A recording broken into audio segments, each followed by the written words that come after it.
All right. Um, can you give us your name, your age, and tell us a bit about what you do in Chinatown? Okay, my name is Richard Lau. My Chinese name is Ao Yugong. And then my age, I'm 88. And then what I do in Chinatown, well, you may call I'm an activist. And, back in 1953, 4, when there's a big television, they show the Army and McCarthy hearing. McCarthy is a U.S. Senator from Wisconsin. And everywhere he turned, the Internal Department, the U.S. Army, Navy, and especially the State Department, all he turned up is card-carrying communists. So it really showed the detail of how the U.S. government worked, and I really grew on into the television hearing. And then after the hearing, there's a newspaper, the commentary, like very similar to what they are doing to Mr. Trump's activity in the White House. After Mr. Trump make a statement, there's a couple of hundreds of reporters check on it. And, they find experts, former ambassador, former general, and former big businessman to, counter state what the President Trump say. And in those days, it's almost the same. So, then later on, I worked in the post office. And at that time, there's lots of overtime, and I really go into the overtime. But, we have lots of vacation time. I save it. Every 4 years, we have a national convention, whole week, Democrat and Republican. I would take 2 weeks off, watch the national convention of each party. So, and after I retired from the post office, and I thought I'd go to school, learn more English, and go to teach English in China. But I did not do well, and so somehow or other, and that was Leland Yi. He was he was in the school board, and then he ran. So I attached with him. I helped him to run campaigns. And before that, we have Mabel Tang. She's a school teacher, but she's very active in politics. And she attached with Jesse Jackson. Remember that guy? Well, Jesse Jackson is a minister in Chicago, but he also ran for politics. And he helped unions. Whenever union strike against a big company or big city, he would come along and then, talk on behalf of the union people. He's a national leader, Jesse Jackson. And Mabel Tang attached with Jesse Jackson. And then Jesse Jackson ran for the U.S. president 3 or 4 times, but he was in the, 3rd place or 4th place. So when Mabel, attached with Jesse Jackson appointed Mabel Tang to become the Asian advisor to Jesse Jackson's national run for president. And of course, she asked money, and at that time, I work in the post office. I give as much as 1/4 of my salary, So you've cash. got a pretty long history in political activism. So that's where I started. Yeah. What was Chinatown like when you first started doing political activism versus now? Chinatown were pretty active too at that time. We have lots of community leaders, supporting candidates running for president, running for state governors, running for San Francisco mayors. And it's more and more until we have a Mayor Ed Lee. What do you think changed with Ed Lee? Ed Lee changed lots of things in Chinatown to show one of the big, San Francisco is number 13 of the big city in the United States. And he's a mayor for 7 years. And during that time, of course, the economic boom were just coming in, and he take advantage of it. He nurtured the economic boom, and the city had lots of money, and he hired lots of people. At this time, San Francisco had 30,000 civil service workers. Yeah. So now that you've talked a bit about your history with Chinatown and political activism, I want to ask a bit about David Ho and his role. What can you tell me about David Ho as you might have known him and you've known him through your years of activism?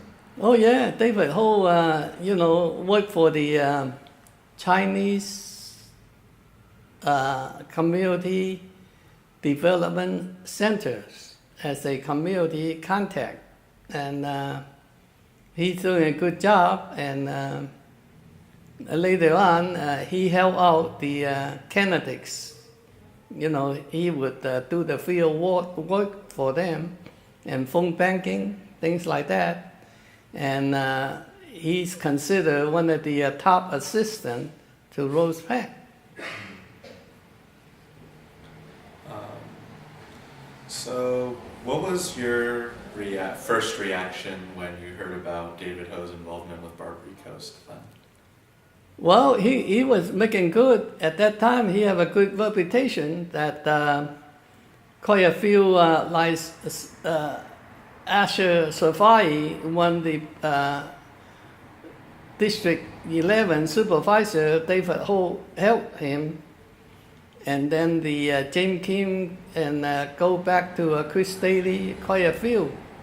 And so he's a good field worker and for camping, candidates. And then the Barbary Coast, learning that the recreation campus marijuana will be on sale soon, and they want to open it into the Sunset and Richmond district, so they give him a piece of action, part of the management and also the community contact, so he make money in dual role. And well, he's an enterprising young man, so he took the opportunity. So you think and now that you've talked a bit about David Ho, maybe his involvement with Barbary Coast, can you tell me a bit about your activism in terms of marijuana policy in other parts of San Francisco? Well, they start about, this is 2017, there's quite a few. Actually, the law was passed in 16. So on about 2017, the enterprising marijuana want to open a shop. They put an application into the Planning Commission. I want to open this shop. And then the Planning Commission notify the public, certain place, certain storefront, have an application, and certain time you come to the commission, that's Planning Commission, you can for it or against it. And that time, the churches and the Chinese community organized against those, applications for opening a shop in Sunset and Richmond. And I read the papers, and I know that the Planning Commission, that they have their opening, in the 12 o'clock noon. They end up the next morning after 12 o'clock. And there's sometimes a couple of hundred Chinese people still there. as a basic rule, as long as there's a citizen want to open, say something, they will listen to it. They give you 2 minutes. So one time, I know lots of people asked me, Richard, you join in, so I did, and so I know the 2 community leaders, Josephine Chow, and then the other one is Joseph. By the way, Josephine Zhao is running for school board now, and then we have Alan Lee. She's running for mayor, and I know both of them. So, and since I'm an activist and I'm an old man, I'm delighted that we have some young blood, in the Chinese community coming out to really run for office. And both of them, they talk well and they put the energy into it. They are born leaders. They have followers. Because of those 2, we have hundreds of people following them around. Yeah.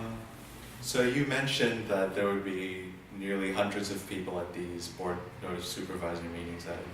I've personally seen the recordings. They come out to like 7 hours for what is usually a 3-hour meeting. Why do you think the Chinese community, why do you think this is such a big issue for the Chinese communities in the U.S.? Well, they want a peaceful community, and most of them, they have kids, They don't want to walk through the area. People are smoking, and you can smell the marijuana. So they know that's not good for them.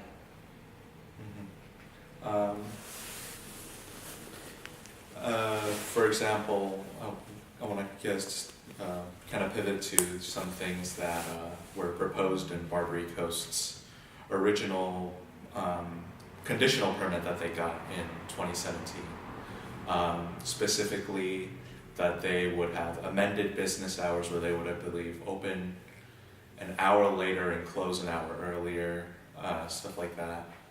Do you think those would be, what do you think of those kinds of half measures in order to... Well, I was there in the Board of Supervisors, and we have Katie Tang, supervisor for the 4th District. Those, yeah. And she have lots of proposals to lessen the protest against opening marijuana shop. It has to be no marijuana shop will open within 1,000 feet. Yeah. 1,000 feet is about 4 blocks, and no marijuana shop can open from the school or the daycare school for things like that. But every one of those was defeated by Katie Tang. And she finally found one marijuana shop, Barbary Coast, one open 8 in the morning and close at 9. So Katie Tang put in an amendment saying they open from 8 to 9, and it was passed. So the Board of Supervisors just want to show some support to Katie Tang. And Katie Tang, she's running for her last term as a supervisor. When she finished, she would have 10 years as a supervisor. And she's a star for the San Francisco politics. I hope that she will continue into the elected offices. So you do think that even in spite of recent verdicts, you think that Katie Tang is still doing a good job at listening to her community in the Sunset? Oh yeah, she's going to be a rising star, Katie Tang.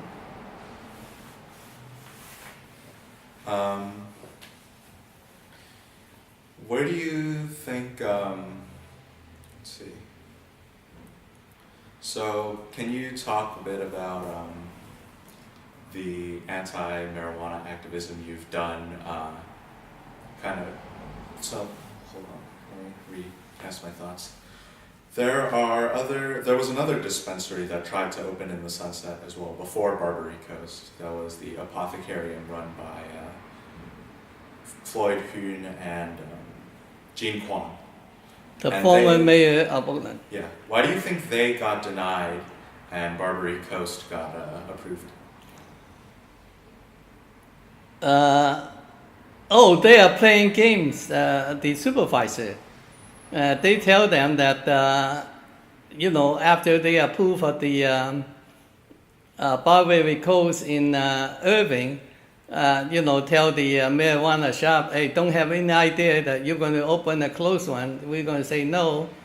And the border supervisor, they don't want to close every avenue of opening Barbary shop. That is one of the reasons, I guess. And I guess now that Barbary Coast is slated to open pretty soon, what do you think they can do to at least alleviate Sunset resident concerns? Well, we're going to wait until what they're going to do. Of course, they're going to do something. Let's wait and see. And then I guess I can end with.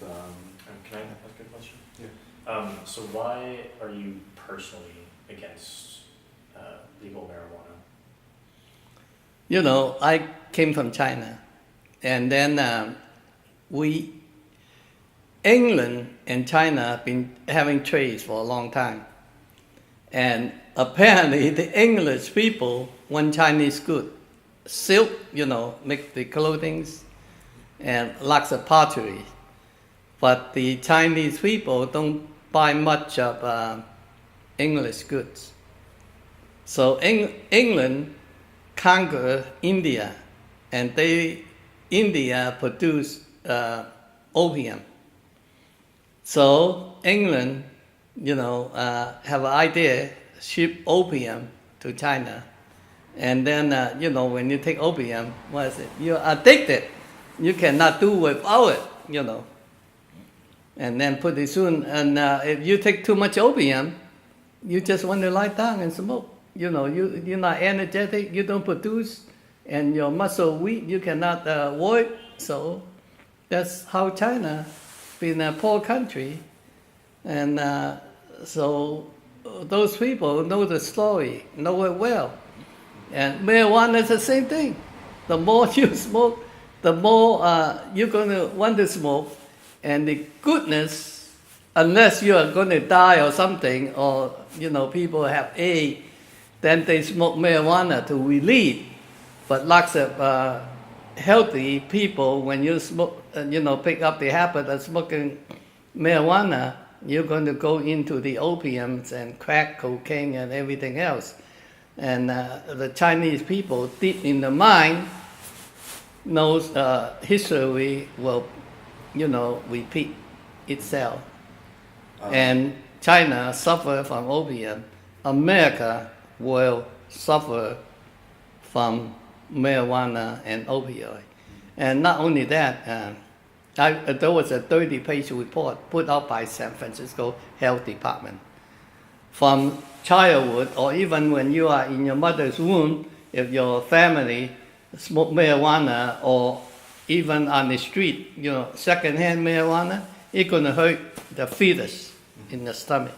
And then it's going to hurt the baby, everybody, teenagers and growth and everything else. That's a health department. And we have people suffering the lung diseases. Whenever you go to see a doctor, they always, do you drink? Do you smoke? And then if you smoke, the doctor know that you are really in trouble. And so I guess one last question, kind of before we go.